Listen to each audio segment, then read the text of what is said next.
Então, companheiros, nós tomamos uma decisão de reconstruir esse país. Fazer a Petrobras entender que ela não é apenas uma empresa de petróleo e gás. A Petrobras é uma empresa de investimento em pesquisa, em inovação e para ajudar as empresas brasileiras a crescer. Daí porque a necessidade do conteúdo nacional.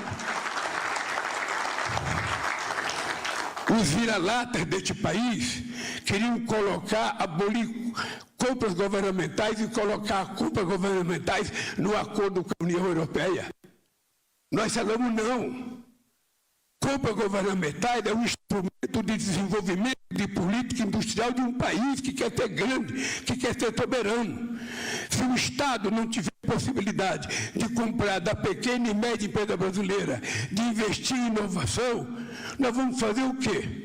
Ficar comprando tudo do exterior? E a nossa vocação empresarial? E os nossos empreendedores? E os nossos meninos que nós queremos que sejam engenheiros, engenheiras, que sejam matemáticos, que sejam o que eles quiserem? Onde é que eles vão ter emprego se a gente não fomentar o desenvolvimento da indústria brasileira? Daí porque o meu orgulho, meu querido Ciro Rondon, o meu orgulho de todo o governo jornal, a empresa está crescendo, a indústria voltou a crescer, está crescendo 1%, 2%, 3%, porque antes era só decréscimo, era só uma coisa negativa. E eu quero terminar dizendo para vocês o seguinte: nós não vamos jogar fora o significado dessa coisa chamada transição energética.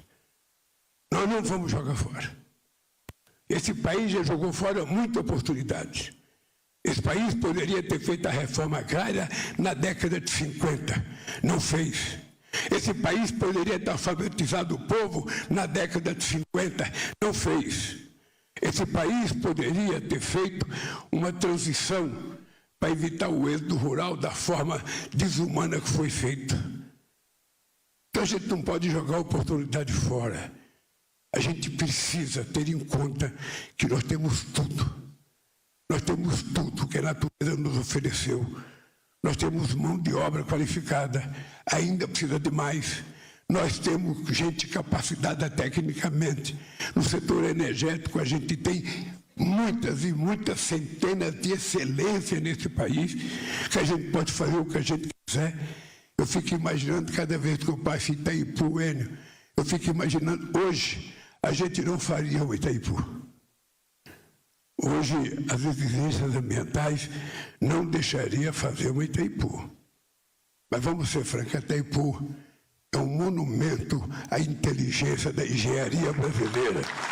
Ou seja, parece que o humanismo está desaparecendo do humano. E me parece que nós estamos virando uma espécie de algoritmo. Uma humanidade manipulada por algoritmo, em que a sensibilidade diminuiu, a generosidade diminuiu, a solidariedade diminuiu e a fraternidade diminuiu. Uma sociedade quase que obrigada a viver cada vez mais fechada. Coisa mais comum é você ver uma casinha num bairro pobre construído, com cerca de ferro, sabe, lacrada. As pessoas correram para o apartamento que era mais seguro. Agora não é mais o apartamento, agora é condomínio. Nós estamos voltando a construir várias Romas antigas, aquela cidade cercada por muro para proteger as pessoas.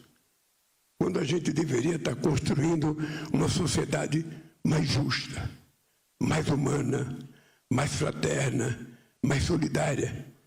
Porque o humano, ele nasceu para viver em comunidade. Ele nasceu para viver junto. Ele nasceu para compartilhar sofrimento e alegria com aqueles que estão perto deles.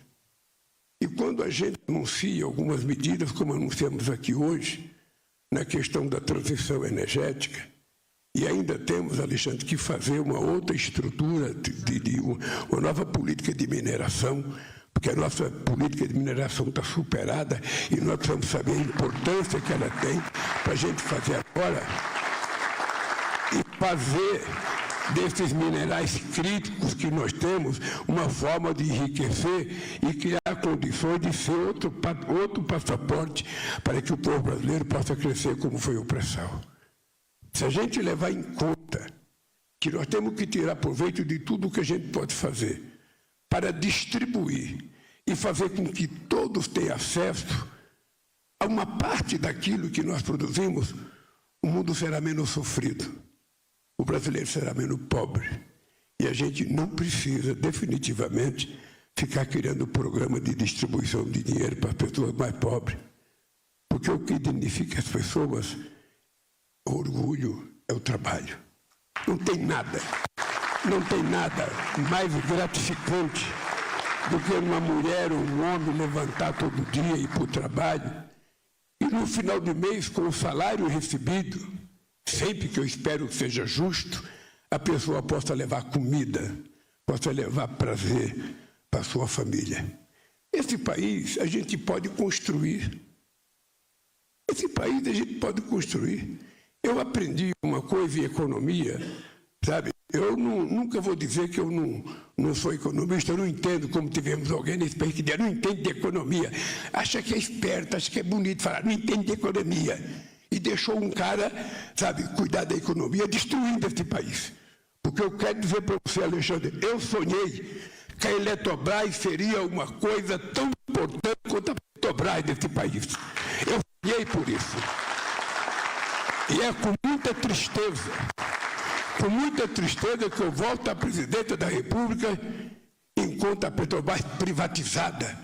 Na verdade, não a privatizaram, cometeram um crime de lesa-pátria contra o povo brasileiro, entregando uma empresa dessa magnitude, que poderia estar, se não fosse a Eletrobras, a gente não tinha Belo Monte, a gente não tinha Santo Antônio, a gente não tinha Giral. Então, esse negócio, vou dizer para vocês que política, para mim, é como se fosse um sonho.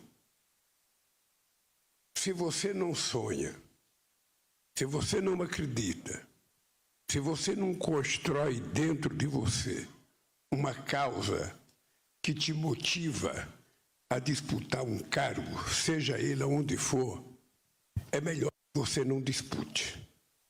Porque não tem nada mais triste do que depois de um longo e tenebroso 4 anos na presidência da República, você olhar para trás e você perceber que não foi feito nada.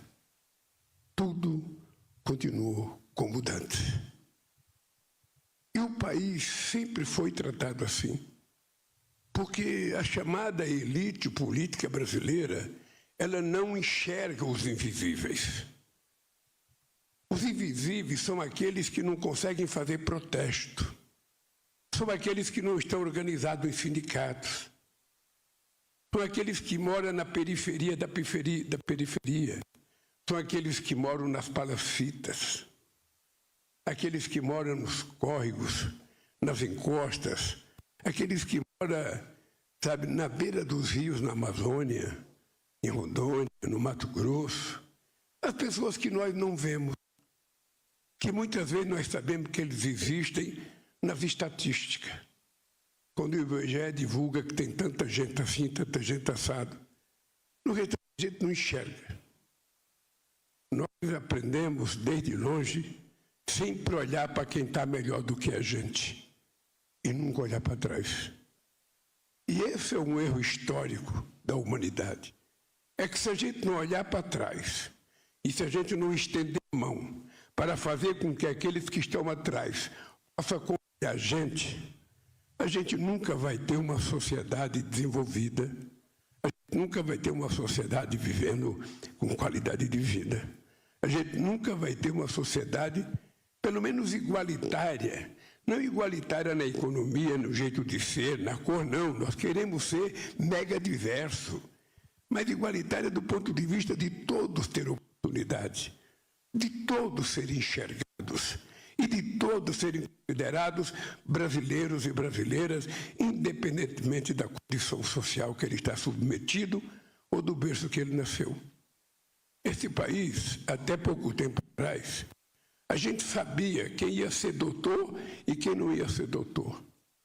A gente sabia, pela qualidade do hospital, do berço que ele nasceu, se ele ia fazer um curso lá fora ou se iria terminar o seu ensino fundamental e ir para uma fábrica trabalhar, ou ia ser cortador de cana.